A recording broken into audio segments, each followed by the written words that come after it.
it's me Rai, and today we're introducing the day sky. The day sky, or the sky during the day, looks different from the night sky. You can see things in the sky during daytime that you will not be able to see at night.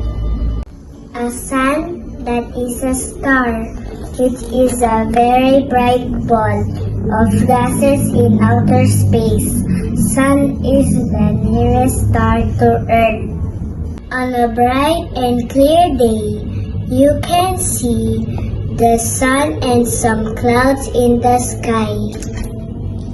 Sun is the Earth's main source of heat and light, and it gives energy to all living things.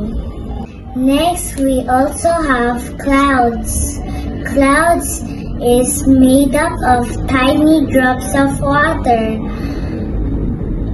These droplets float in the air because they are so light. Clouds appear white and became dark and heavy on bad weather. And lastly, rainbow. It is an arc of 7 colors: red, orange, yellow, green, blue, indigo, and violet. It is caused by sunlight passing through raindrops. We can usually see a rainbow across the sky after rainfall. And this is the day sky. Goodbye!